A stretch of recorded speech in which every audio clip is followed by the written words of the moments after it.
Okay, perfect. Let's have a look at those. So we've got quite a few yeses there. That's not a problem. That's all good. Okay, right, I'm just going to share my screen. Desktop, right. Can everybody see this okay? Yeah, perfect. Go back from the beginning. So just as a recap, I mean, it sounds like a bit of a grand mission in terms of what Profit First is about. Mike come up with the cause of eradicating entrepreneurial poverty, and I guess only entrepreneurs can probably get that expression, because I think from the outside there's this kind of this feeling that everybody who's got their own business must be absolutely killing it. They're doing brilliant. They've got an amazing life. They've got loads of spare cash.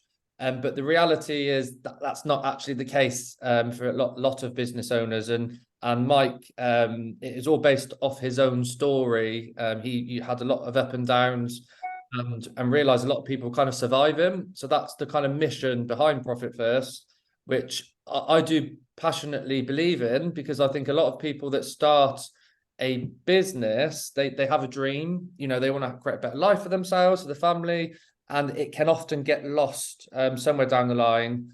If you're just starting a business and you're new, you might not have gone through those ups and downs, but I think Profit First is a great tool to kind of do things right from the beginning in many ways. So some of you know, most of you probably know who I am. So I run CTA Accountants. I am an accountant. I'm also a Profit First certified professional. I'm a business owner. I'm a father. I'm a husband, and many other things as well. So I started CTA around 10 years ago. So I've been in accounting for 20 years. And in that 20 years, I have seen kind of a lot wrong with the accounting industry. There's kind of a lot of box ticking going on. There's a lot of, what do we have to do? What do we need to do to keep the taxman happy? There's a lot of the focus has been on the end of the year. It's been on filing VAT returns, sort of doing payroll. So when I started working for myself 10 years ago, we've kind of realized there's an opportunity to work closer with business owners and to make a bigger impact. And that's really why we're quite passionate about Profit First, because it's just an amazing avenue for us to work closer with our clients. And the thing is, I'm not just an accountant, I'm a business owner myself. So when I speak to you guys, some of you I've met in different groups, masterminds. I relate as a business owner first, accountant second. So I kind of get the struggles and what it's about being a business owner. So hopefully you won't really hear much jargon from me speaking like an accountant. And if you ever catch one of my team members speaking jargon, let me know, because I do tell them off from time to time. Okay, perfect. So the Profit First Club. So we've got Profit First, we've got the Profit First Club, and we've got CTA. So I just want to kind of just let someone else join.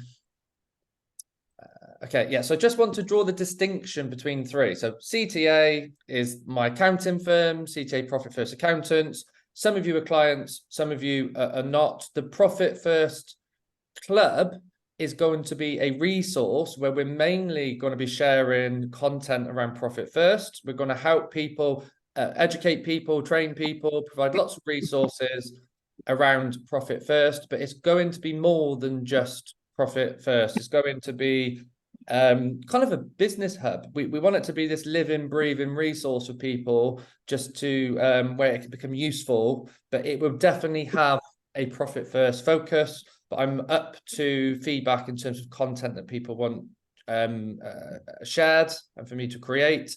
And this is just a little bit of a snippet of what it will look like. It will be a Notion page, and I will share the details, and you can access previous recordings, you can access tools, PDF guides, spreadsheet calculators, all these different things we're going to start building out. So that's just a little bit of an idea what's going to look like there. Okay, so what is Profit First? So I mentioned some of you know what Profit First is. Some of you probably heard about it in different groups. Some of you read the book. So I'm just going to kind of go over the whole basics of how it works, because I think even if you are a Profit First veteran, you've read the book more than once, or you're implementing Profit First, I think there's a lot of basics you can probably get out of today, because we kind of sometimes know what we need to do, but whether we do it or not is a different thing. So I think it's a good recap. So just a little background, my story with Profit First. As I mentioned, I'm an accountant, I'm a business owner. I first came across Profit First in 2019. I think I was in France on a family holiday, sat reading a business book, as we do when we're trying to take time off. And it resonated with me quite well, really. It was, up to that point, I kind of got a bit carried away with chasing turnover. And we're not a huge business, we're not a multi-million pound business, but you kind of, in many ways, as a business owner, we do focus a lot on the top line. And I was probably no different in the early days. But off the back of it, my big takeaway was I went and done some changes, I cut some expenses, and I probably saved around £7,000. So it was well worth a read. So if you've not read the book, I would have to go and read the book, because there's some quick wins there. But then nothing else really happened. I didn't implement Profit First fully. I didn't really embrace every single concept. I got some quick wins. I guess I would compare it to just getting in shape, losing some weight, going, my wife goes to Slimming World. I normally get some quick gains at the beginning. When you first join, there's a kind of lot of water weight you lose, actually. So I think that's kind of what happened in my business when I made some of these early savings. The problem was, in my head, emotionally, logically, everything made sense with me. But emotionally, I don't think I was truly believing that I still felt like chasing revenue was the way to grow a business. I think emotionally that kind of still felt like the right thing to do. I don't know if it's it's a competitiveness, if it's just hardwired into us as business owners, but it's quite hard to break a habit if you're so focused on chasing turnover. And then literally in the middle of the night, and I've had some of my best ideas and some of my biggest decisions I've made in my business, literally, it says 3 p.m. It was 3 a.m. really. I'm not asleep in the day, if you're wondering what's going on. So I woke up at 3 a.m. in the morning, and I just realized that Profit First was sat there as a tool that I can embrace, not only for my own business, but to help our clients and really get behind what they're trying to do. And long story short, within 18 months, 2 years, we actually increased our own profits by 70% in that period. And the cash was the highest it's ever been. And, you hear these stories, but it actually, they are genuine in a lot of cases. I can remember looking at the numbers when I first started Profit First, and I didn't think it was possible to kind of get the results that we ended up achieving in the next couple of years. So I guess I practice what I preach. I don't just work with people on Profit First. I kind of walk the talk. We operate in our own business. We do our own allocations. We do everything we do with our clients in our own business. So this slide here is just really, humans are not logical. We're generally quite emotional creatures in many ways. We know there's things we should do, but we don't do it. We kind of know what we need to do to get a six-pack. We know what we need to do if we want to be super fit and healthy. I think Gok in the room has got a six-pack, so he breaks the mode here, actually. But most of us kind of know what we need to do to be in shape, but we don't do it because we're emotional creatures. We like to, reach out to the ice cream. We like to indulge in things. And I think our business is the same, really. And the amount of clients I've worked with where they become short on their VAT, they become short on their tax, it only takes that one big bill. And sometimes it can be a van breaking down. It can be, a big investment that you need to make. It can be a surprise electricity bill, whatever it is. We get caught out time and time again. I've seen it happen so many times. So one of the biggest things, one of the biggest impact I see from Profit First, it's not just doubling your profit. It's not just, creating the desired income that you want. It's having that peace of mind that you've got enough money in your bank to pay your VAT. In theory, you should never really have any surprises again. If you can implement Profit First, I'm not saying it will be easy, but what you will find is you see the difficulty at the beginning, not later on when you need to pay your VAT bill, you need to pay your corporation tax bill, or you've got all these surprises. Okay, so this is just a little bit of a recap, some of the top concepts with Profit First. So the misconception I've mentioned is bigger is better, but often what we see is people building cash-eating monsters. That's why I've got the Sully reference from Monsters Inc. that our businesses become a runaway elephant in some cases, and we're kind of chasing the revenue constantly. So bigger is not necessarily better, because no one's tapping us on the back saying, "Oh, well done, you're hitting this revenue." Really, it's all about your own lifestyle. It's all about what you're trying to achieve for your family. And sometimes we get a bit focused on income turnover as opposed to cash. So obviously everybody knows cash is king. I know cash has been devalued somewhat recently with interest rates, but it's still priceless to have that peace of mind, have that money in the bank. And if you've got the money in a pot, or you've got it put away, it changes the way you think. Because when your cash is low, you're a bit irrational, and the book goes into this. You kind of do anything you can to increase your revenue. You might end up taking on the wrong customer, the wrong projects, you spending your time in the wrong places. But when you've got that cash confidence that the money is there, you can be a lot more strategic. You can be a bit more picky in terms of the project, who you work with. So the middle bit just talks about the survival trap, where we're kind of going around in this vicious cycle of just really getting enough cash to pay our own mortgage, to pay our team, to pay our bills. And what Profit First does help is to break that cycle. It won't happen overnight, but it definitely moves you in the right direction.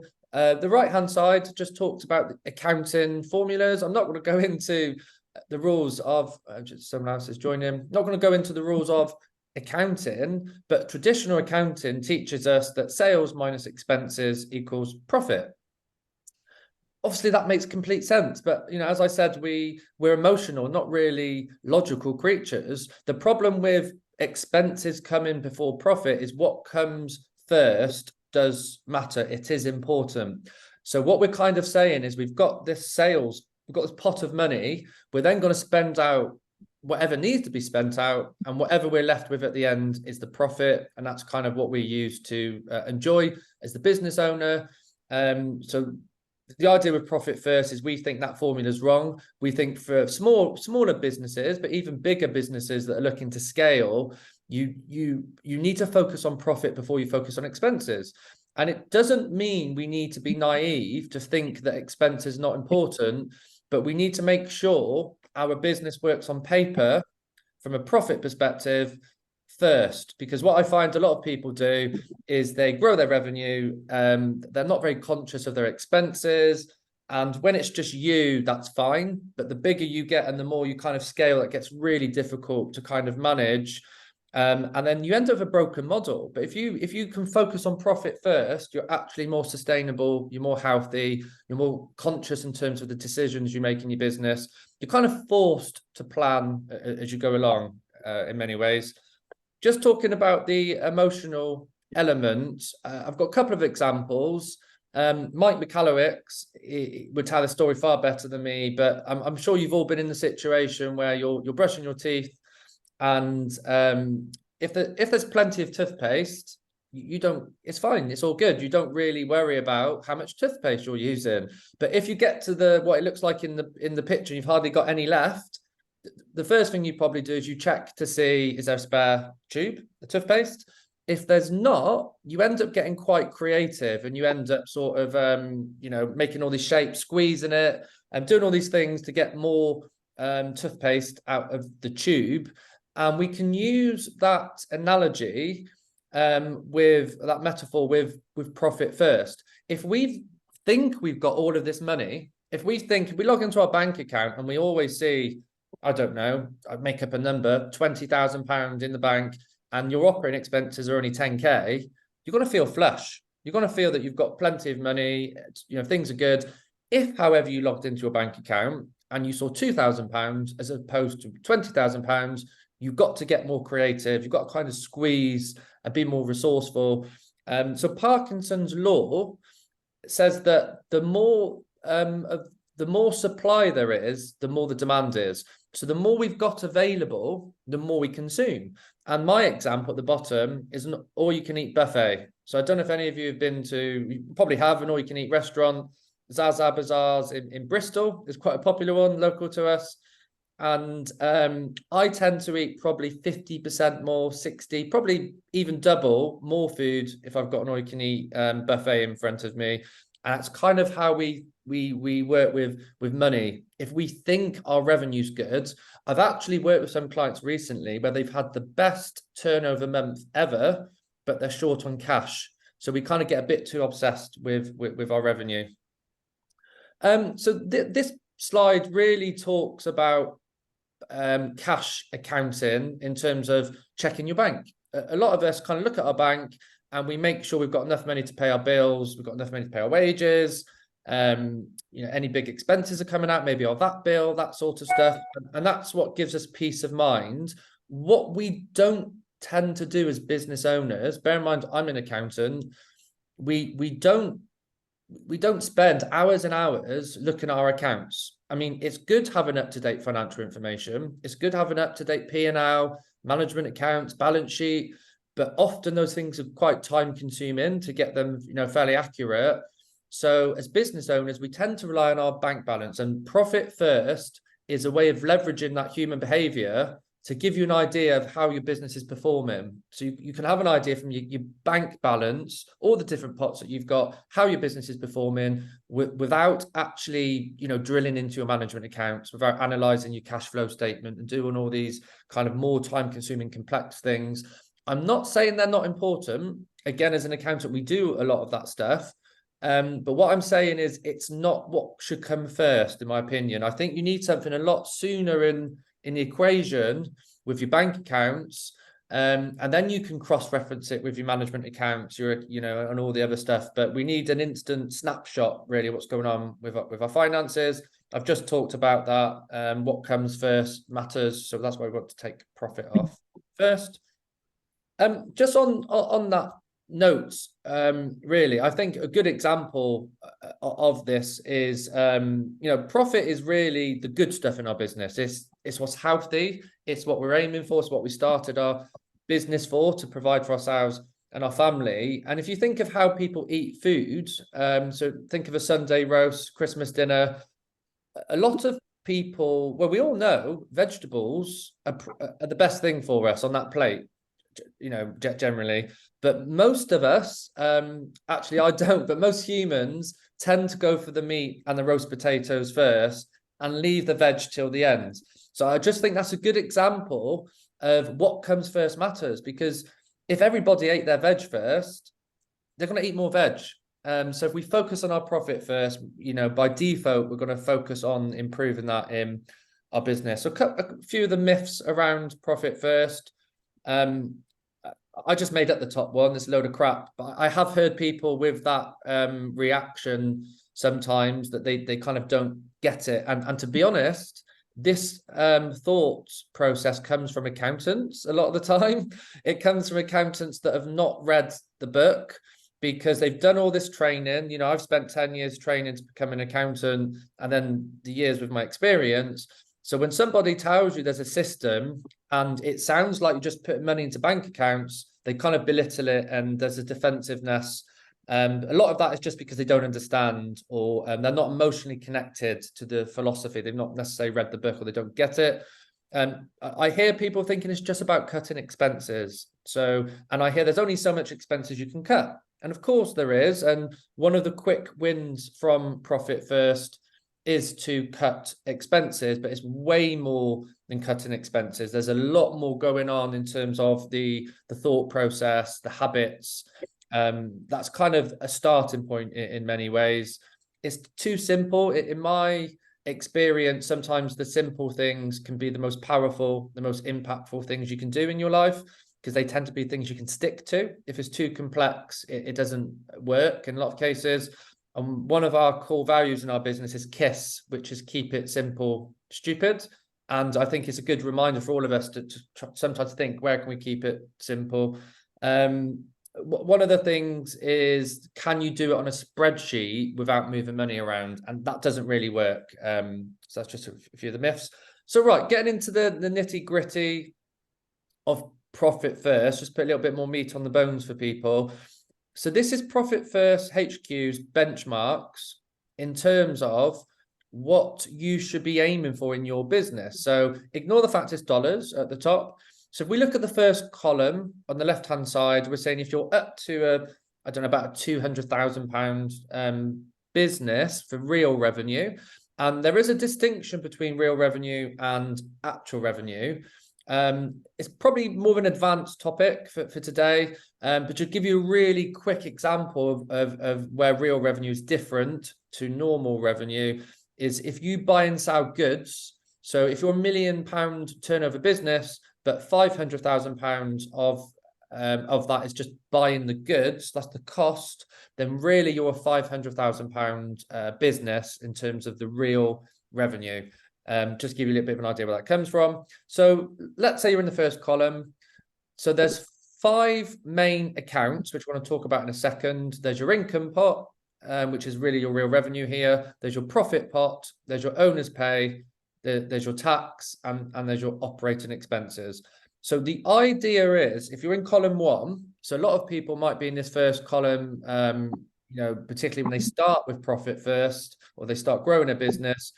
The idea is that owner's pay should be quite high. If you look at owner's pay, it's 50%. And the reason owner's pay should be quite high is because you're probably very hands-on in your business. If you're in this bracket of up to about 200K, 250K, owner's pay, benchmark what you should be aiming for. And I'm not saying you don't start here straight away, but you should be aiming for 50% of your real revenue is for owner's pay. Because generally, most of the time, the owners are the most important employee in your business. Can I just ask everybody, just make it a little bit more interactive? If you can you just put into the chat if you have any employees? Just put like a yes or a no if you have staff.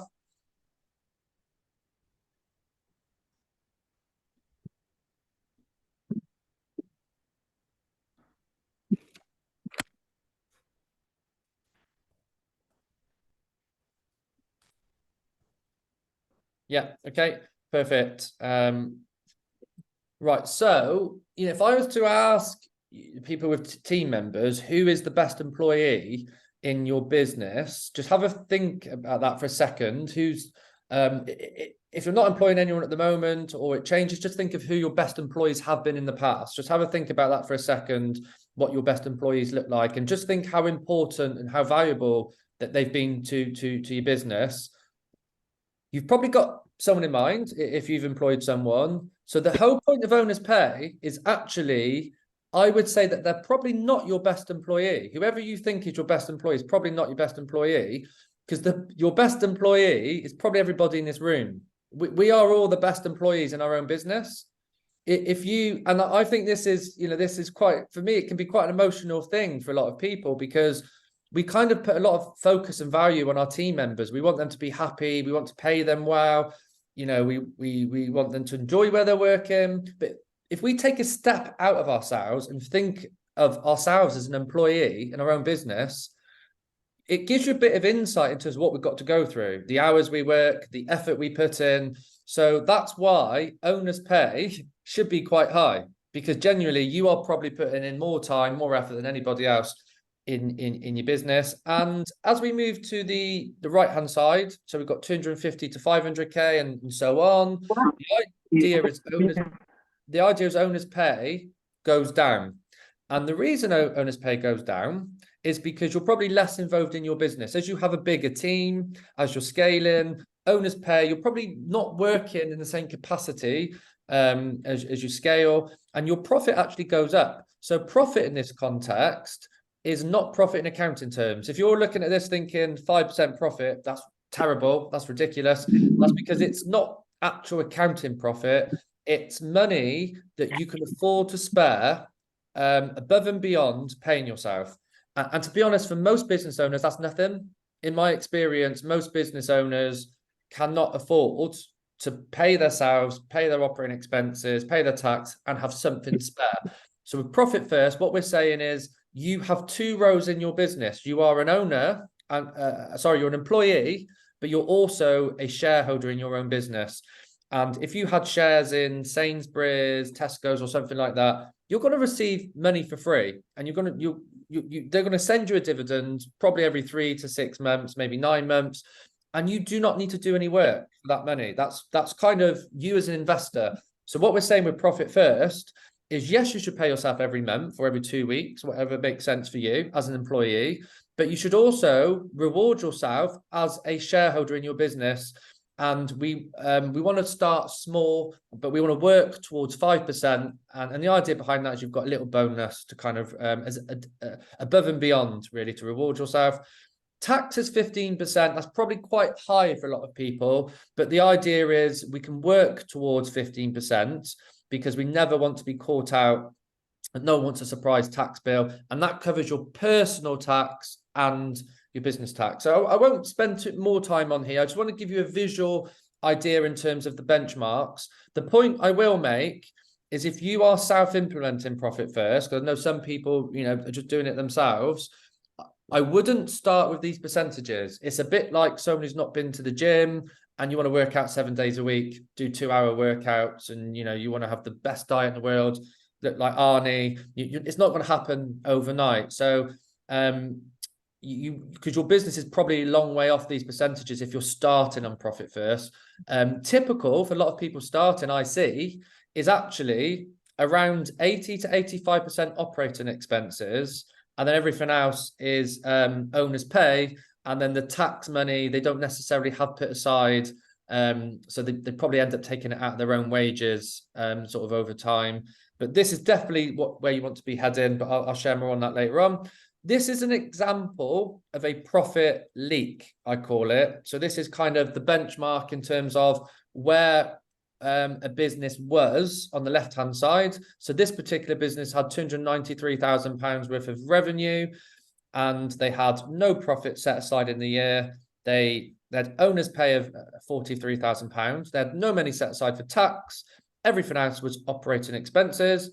So that gives us 85% operating expenses, 15% owner's pay, if you look at the first two columns. So what we say in the third column is, where do we want to be heading towards for this particular business? So we customize the percentages to work for that client, for their business, their industry. And we said we think you should be aiming towards 60% in the next 18 months to 24 months. So the difference, the money on the table, was on the right-hand column, right at the bottom, where it says Douter, OPEX, £73,823.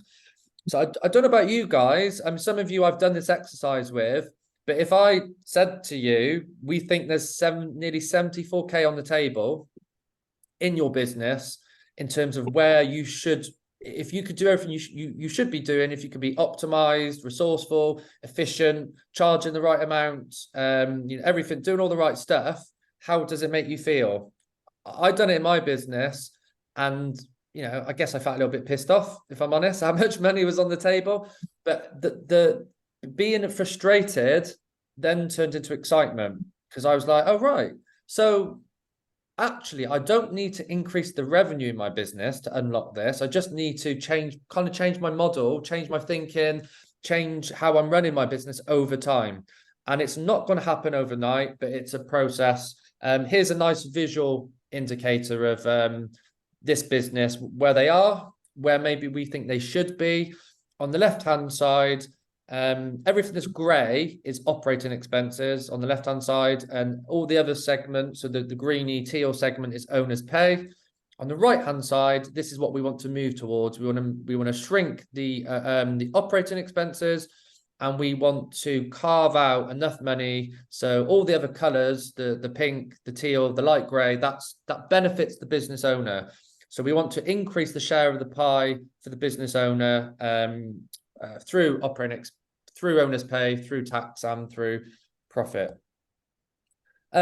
Just a few of the kind of habits and the thinking. So use small plates. So I gave you the example of an all-you-can-eat buffet. Generally, the bigger our plate, the more food on our plate, the more we eat. So what we want to do is we want to have smaller plates, and we want to create this impression that actually this is what we've got to, this is all we've got to consume, essentially. So we want to use that metaphor and that way of thinking in our business. How can you create smaller plates? You can create smaller plates by having different bank accounts. So, you know, instead of logging into a bank and seeing £20,000, you see £2,000 in your one account, and then the other accounts have got money for your VAT, your tax. It's all kind of set aside, out of sight, out of mind. Change the meal sequence. So a lot of people, what they do with the money that goes into their bank, the first thing they do is they pay their bills. So the money goes in, and then you pay your bills. And then if there's something left, you might pay yourself. So we want to change the sequence of how you distribute, how you carve the turkey, so to speak. And as I said, what comes first matters. So the first thing you should distribute is profit. So if you've got an income balance for a 2-week period of £10,000, the first thing you should do is put a couple £100 or whatever the number is aside for profit for a rainy day. Because if you can run your business on 100%, you can probably run it on 99%, and you could start small by just putting that little bit of profit aside. That's one of the ways we can kind of build a habit. Removing temptation. So the idea of having different bank accounts is if you don't see the money, you actually forget it's there. So when I was first using Profit First in the beginning, I looked at my management accounts at the end of the quarter, and I thought my bank balance was wrong. I thought that there was a mistake because I thought there was too much money in my bank. And this is what Xero was telling me. And I checked everything. It was right. I just didn't log into my bank. I created these extra bank accounts. I removed temptation. So I had a tax account, in my VAT account, I had a profit account. And this money, I didn't see it every day.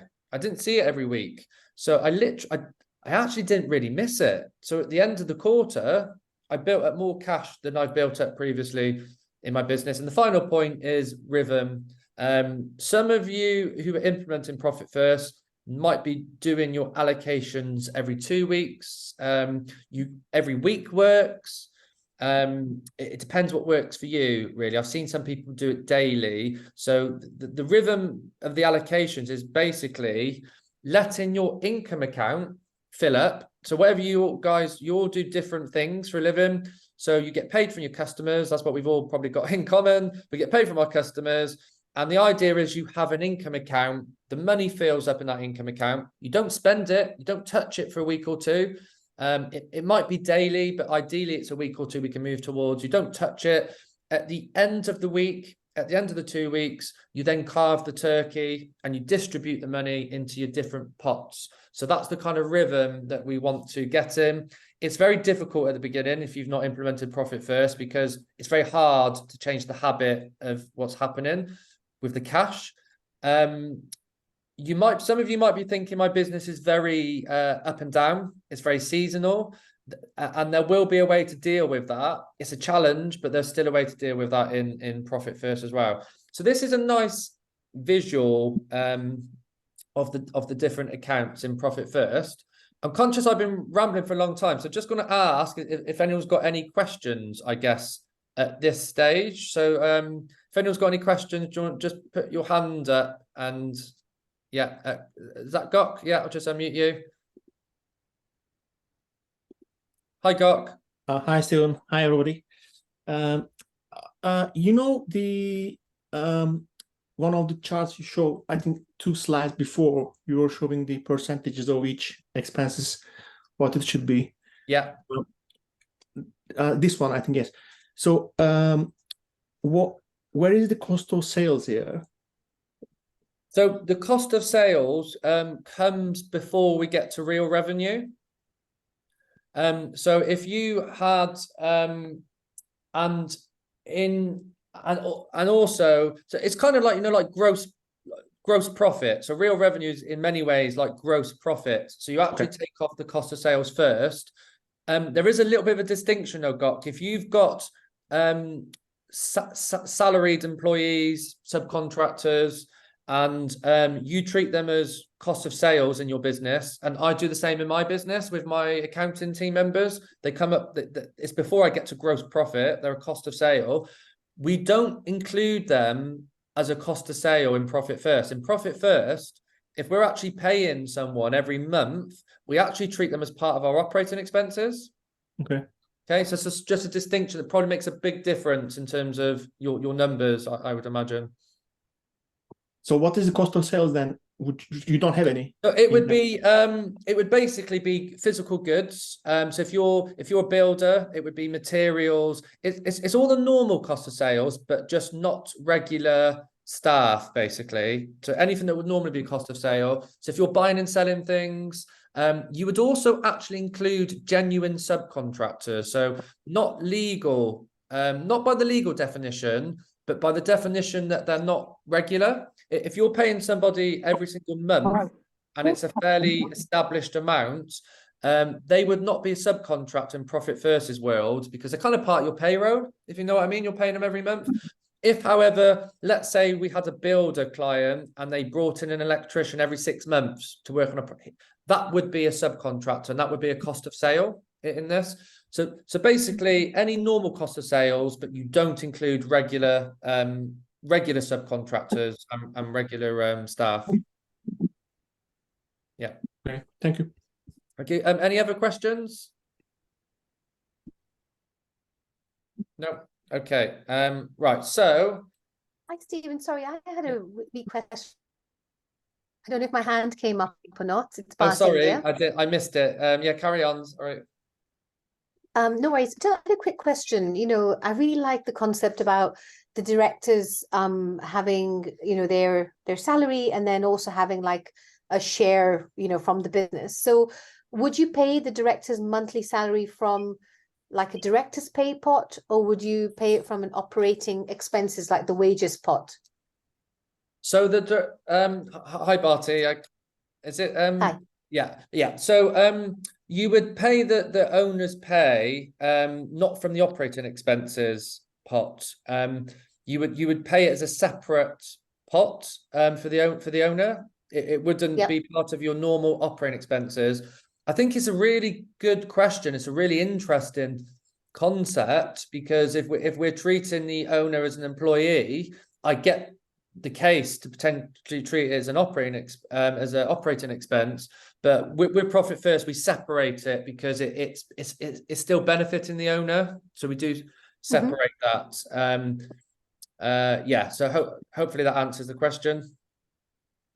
So you pay it from the director's pay pot, not from the wages pot. That's right. Yeah. So if you had, if I'm just going to share go back to the percentages. Right. If I go back to, I'll give you an example. So if we look at this table here, column 1, if we had £10,000 of income to distribute, real revenue, then £5,000, £500 would go straight to the profit account. £5,000 would go to the owner's pay account from that 10,000, and then you would do 1,500 for the tax, and then you'd be left with £3,000 for your operating expenses to include all your staff wages and everything. Okay, that's brilliant. Thank you so much. That's very clear. Thank you. No problem. What I will say is those are very extreme examples that some people might be looking at thinking, how can I pay everything out 30%? And that's a normal thing to be thinking because it's very difficult, but we got to move towards that over time.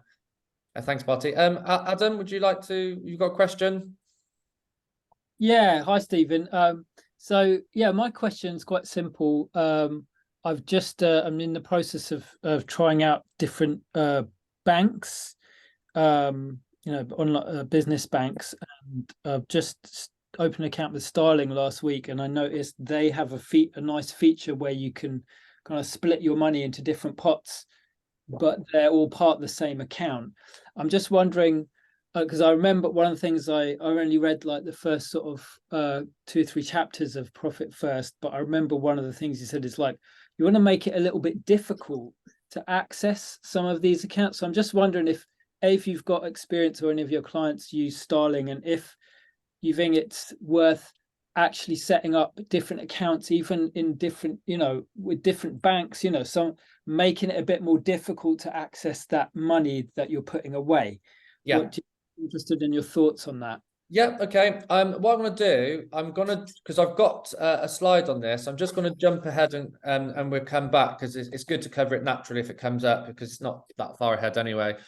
So this is my kind of three-tier approach, Adam, to the bank accounts. It's not the only way of doing it, but I think it works and I think it suits most people. Firstly, just to answer your question on Starling, Monzo, Metal, Tide, all those sort of banks, I think they're really good. And I think that that they are definitely the way forward. So I use Starling in my own business. Because one of the problems with Profit First in the early days was that it was just too much hassle for people, if I'm honest. The idea of opening all these bank accounts was just a lot of hassle, although the payoff was probably worth it. So most of you, unless you started your business in the last couple of years, most of you probably have a high street bank. So for me, I'll give you my example. I've got Santander as my main bank, and I had 2 accounts. So I had an account where basically everything happened. And I also had an account where I put a bit of that money aside. So for me, I don't know if it's echo on the computers. Hello? There you go. Sorry, it's just an echo coming back.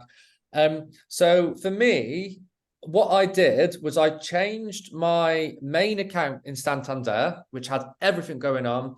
I changed that to my operating expenses account, because all my direct debits, all my bills, everything was really coming from that account. That's in Santander. I then, the second account, which used to be my VAT account, still with Santander, I changed that to my income account. So really, those 2 main accounts for my normal high street bank are kind of tier 1. So it's my income, my operating expenses, I would say, is really tier 1. And so I would stick with whatever bank you guys use if you're looking to implement Profit First. For me, it was Santander. And then to create all my pots, I started a Starling account. And with Starling, what I do is I don't log into it as much, because it's really Santander is my main account for where the income goes, the expenses are coming out. We do our allocations to Starling every 2 weeks. We go into the income account, we look at the money that's built up. Let's pretend it's £10,000. We then transfer the money to Starling and we put it into the different pots. So in Starling, I've got a pot for VAT, I've got a pot for profit, pot for tax, and then I've got various other pots, which we'll talk about later on, because you can create your own sort of pots. The third tier to the banking system, to the banks, the bank accounts, is what you want to do. So I moved my money from Santander to Starling to divvy it all up, so to speak. But the problem is, every 2 weeks, I'm going to see the money in my tax pot. I'm going to see the money in my profit pot in Starling. So I actually transfer it to a different bank. I transfer it to Barclays. It's an account that I don't really use that often. And that's where I store my tax, and that's where I store my my profit, because I don't even see it in Starling then, and it's completely out of sight, out of mind. Does that help, Adam? Yeah, that helps a lot. Yeah, thank you. Yeah, perfect. Any other questions at the moment? Nope. Perfect. Okay. So let me just go back to where I was. Right, so I've just gave you a little bit of an overview of the bank accounts, and I'm going to share a lot of resources, guys. So if you're like, oh, there's a lot, I don't really know the percentages, I don't know the bank accounts, I'm going to share a lot of this with you, so you have something to reference. On the left-hand side here, we've got the income account. If you look at the kind of the light blue boxes, we've got the income account, and then you can see the income then gets split into. Ignore the stuff at the top that says bank 1, bank 2, because this is that's not necessarily my 3-tier approach, but just focus on the boxes. Got an income account, and then we've got profit, owner's pay, taxes, and operating expenses. So they are the main 5 accounts: income, profit, owner's pay, taxes, and operating expenses. And you literally split the money in that order. So think of it like a waterfall. It starts from the income and it filters down into, this is what I'm putting into my profit, this is what I'm putting into my owner's pay, this is what I'm putting into my taxes, this is what I've got left essentially to run my business. And then going back to your question, Adam, the kind of, for me, it's the 3rd tier bank, the profit hold, the tax hold, that's somewhere completely out the way. And on the right-hand side, it just talks a little bit about some of the rhythms that we can maybe move towards in profit first. I wouldn't worry too much about that right now, because I'm doing more of a kind of overview with everything. So if some of you have not done profit first, and you're looking to implement it, these are kind of the processes, the sequence of how you would go about that. The first thing you would do is you'd have a profit assessment, and a profit assessment is this kind of exercise here. So what you do is you look at your business and you say, right, what's my real revenue? What's happened in my business in the last 12 months in terms of the cash, not the accounts, because the accounts can look very different. The problem with the accounts, it doesn't show bounce back loans. It doesn't show money coming, bounce back loans in and out. It shows things like depreciation, which is not cash. It doesn't show any owed debt. So if somebody's paying off HMRC, that's not shown in your accounts and your P&L. So when you do a profit assessment, what you want to do is look at a cash report for the last 12 months. Where's the money come and gone from, really? And then you can benchmark here and you can say, right, what was my operating expenses percentage? What was my tax I left aside at the end of the year? What have I paid myself? So you would do that exercise, and then what you would do, I'm just mindful, I don't want to share too much because it might be a bit overwhelming, but what you would then do, say, right, we're starting at 85% operating expenses. We want to move towards 60%. What's the roadmap? And often what we do when we work with people is we look at about a 3 to 4% cut in your operating expenses per quarter. So for Q1, for this business, we'd probably be looking at 81% for their operating expenses. Then it might be 77, 78% for Q2. It does depend on your business. I've worked with some people where they're struggling that much. We've had to do really big cuts to everything. You know, if the business is not working, if it's broken, there's no point doing a 3 or 4% cut. But I imagine most of you are not there. That's quite rare, but in some cases you can go faster. So what you do is you benchmark your business. That's called the profit assessment. You then do the implementation. So you'd set up your bank accounts. You'd create, and I'll share a template in the coming weeks, how you can do your allocations. You'd have a spreadsheet to split your money. So, you know, in my example a minute ago, if it's 81% operating expenses, the spreadsheet would figure all of that out for you. And you kind of put your number in every 2 weeks and it tell you how to transfer your money. If anyone's got questions, by the way, with the detail, that's quite natural and normal because I'm just giving you an overview. And I will be doing videos going into more detail in terms of the different processes in Profit First, but I want to give you a top level view. And then every quarter, you do a deep review. So every quarter we zoom out, bird's eye view, and we kind of look at this kind of report again, and we look at where we are, where we started, where we're heading to, and where are we on that journey, really.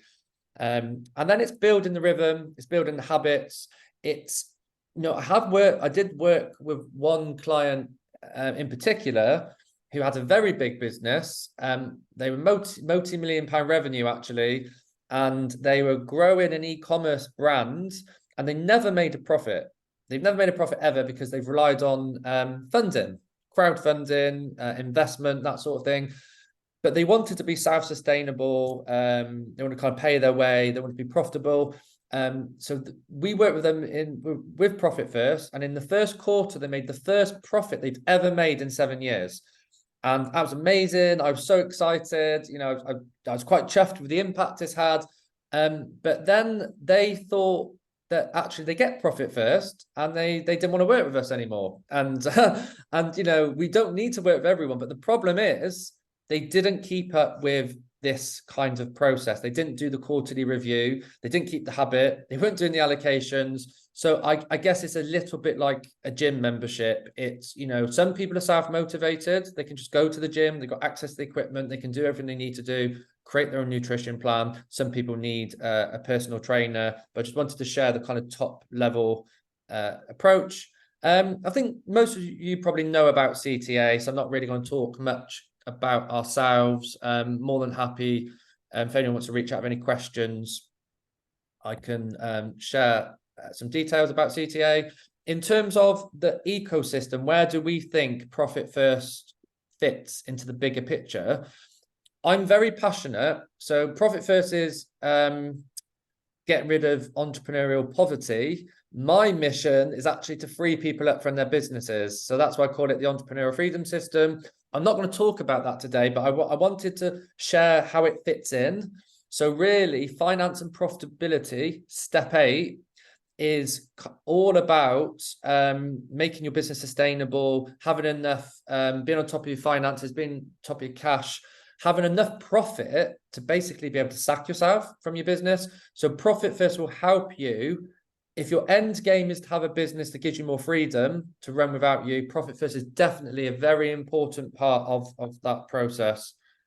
Okay, so what you can do next, some of you already working with me, that's fine. By the way, this is a regular thing now. So I'm going to go deep every month into different topics. It's not a kind of sales presentation. It's me teaching, sharing, but I'm going to share loads of resources. But some of you are already working with us, some of you are not. So I'm just letting you know what you can do next in your own journey. If you're not already doing Profit First, you can go onto our website and you can have a look at how to do an instant profit assessment. It's probably a good starting point. And we've got quite a lot of resources on there to guide you through that. You could book a chat with us. You could do nothing. Obviously, doing the same thing, you'll get the same results. So it depends where you are in your own business. You can just naturally see what happens because we're going to be sharing stuff every single month. So there'll be a lot more content to share. You can work with us now if you want to, but I'm going to share some resources as well. So the free stuff I'm going to share at the end of this on an email is I've got a really nice Profit First summary in 2 pages, really visual, and it kind of covers a lot of the key topics. I've got a 14-page book summary, so you don't need to read 160 pages if that's not really your cup of tea. I can also share the first 5 chapters of the actual book. I'll share the slides, and I will give everybody access to the Profit First Notion Hub in the next couple of weeks. So there'll be a lot more stuff there. So that's me done talking. Any more questions? Anyone got any more questions for me? Hi, Donna. Hi, Stephen. Hi, everybody. I see a few familiar faces. I recognise Gok from our group as well, so that's nice to see some more familiar faces. It was a couple of questions, really. The first one was a little bit earlier on. You were talking about what comes out of operating expenses and what comes out of the management expenses. Because our work's seasonal, and 50% of whatever we bring in pretty much goes out to our team. How does that work? Do I take it out of, again, operating expenses, or does it come out of a different pot? Is this due to the seasonality of your expenses, is this? Yeah, absolutely. Because when we're in high season, because most of our work is covering people's holidays. So in Yeah. high season, we probably have more pet carers doing Yeah. more hours. And as it drops down, we have less. But either way, whatever revenue we bring in, pretty much 50% of whatever we bring in goes to them as our first expense. Yeah, it's it is. I've worked with 2 or 3 people where there's a lot of seasonality into their business. And really it's very hard. There's some things obviously that you can't tweak and you can't change just because of the seasonality, and that tends to be your overheads.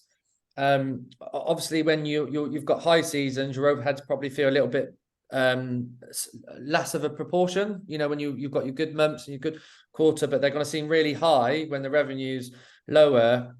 Really with the people I've worked with, when they've got these peaks and troughs, it's not getting carried away when we have the good periods. So when we get the good periods, we kind of need to still keep the same operating expenses set aside, which in some cases is too much, but you know, if they don't do that, they won't have enough later on. So I'll give you an example. I've got one client I work with who some months they get nothing, and then every 3rd or 4th month they could have anything from £40,000 to £200,000 of income. And what they used to do was they used to kind of spend most of the money when it come in, because times were good, they were quite flush for cash. But what we do now is we have the same discipline no matter what is happening from a cash perspective. So if they were to have £100,000 come in, we put aside the same percentage of operating expenses, which in their business is about 75%, because they started about 85%. So although we've got these benchmarks we want to move towards, that's the end game. We're probably going to start somewhere different with a lot of people. So they were putting about 75% aside for operating expenses, but what they ended up with was a pot of money in the operating expenses they didn't need to spend straight away, because their expenses, because of the seasonality, they didn't actually need to spend all of that money. So we kind of kept some of the, so I guess the summary of what I'm saying is, if you've got good periods, really you need to try and take the opportunity to funnel some of that operating expense, that cash aside for future operating expenses. Yeah, that would make sense, I think, as well, because not only is it seasonal, we get paid in advance. So say, for example, we have a client who's booking for September. As soon as they make that booking, they pay a 50% deposit, and it might be for like a 2-week house sit, for example. They have to pay the remainder then 4 weeks before they go. So we've then got that money in the account. I see. But then the booking itself, so when we have to pay the pet care, it's a month later. So we've got money in, and then actually we've got money going out. So like you say, if we start getting excited about how much is in the account there, we've still got a chunk of money that we need to pay out. So the question really is, okay, I can look at that with you when we're working together, but with the, is it coming out of the operating expenses is what I guess what I'm saying is the first part of my question. Yeah, so it's still coming out of the operating expenses. That's fine. Okay. So it's not my fixed costs because it fluctuates. So I mean, if it's cost of, so this is the cost for the part of your cost of sales, essentially. That's what I'm confused about, because they are a cost of sale, but it fluctuates. It's not a fixed cost because it can vary depending on the month. Yeah. Okay. So it depends. So what we would need to do is we would just need to get a bit clear on, is it a cost of sale in Profit First's world? Because Profit First has a slightly different view. So let's say it is a cost of sale. So if it is a cost of sale, then we just want to basically siphon that money off when you receive it as part of your allocations. So, you know, using the £10,000 example, I use that as an example, real revenue. But if somebody had £10,000, but actually their cost of sales on average was 40%. So if their cost of sales was £4,000, what we would actually do is take off the £4,000 before we get to the £6,000, which is their real revenue. and then you use the £6,000 to do your allocations. So £6,000 would be 100%, not £10,000 in that example. So what we would need to do, because it would make such a big difference to your numbers, we need to basically agree, and just looking specifically in your case, are we going to treat these as a cost of sale, or are we going to treat it as an operating expense? So we just need to follow up, Donna, I think, and look at it in more detail. Yes, please, because I'd like to start this from tomorrow. And like Adam, I've got my accounts set up. They're all good to go. So tomorrow, what I was hoping to do is look at the account and go, right, that's what I've got in the account now. So I need to know what needs to go where and how much I'm supposed to be allocating to each. So is that doable before tomorrow? Yeah, no, that's no problem. Yeah, that's fine. We just need to get the cost of sales right, and then everything else, we've got all the other numbers for everything else. That's no So problem. will you then give me something that says, right, Donny, your director's wages is going to be this percent. So when I look at my account, for example, tomorrow, I look at my account tomorrow, let's say there's, I don't know, 10,000 in there. And you say to me, right, take 30% for your directors, take 20% for this. That's how I'll know. And then and with the pay that we do every 2 weeks is what you recommend. So in 14 days time, I do exactly the same. Yeah, that's it. Okay, that's great. And what you'll be, and the beauty with this, I haven't shared it today because it's the nitty gritty. You'll see yours. I'll send yours across, Donna. But the spreadsheet that we can create gives you such a clear picture of the cash flow in your business.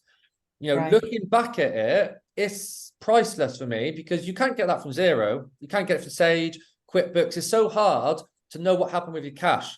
But if you look at your spreadsheet, it's like every 2 weeks, oh, this is how much money I received. This is what happened to it. That's what I need to know. As long as I know what I've got and where it's got to go, I think I'm halfway there. Yeah. No, Okay, we'll get that sorted for you, Donna. That's no problem. Thanks, Stephen. Perfect. Any other questions? No. Okay. Thanks, guys.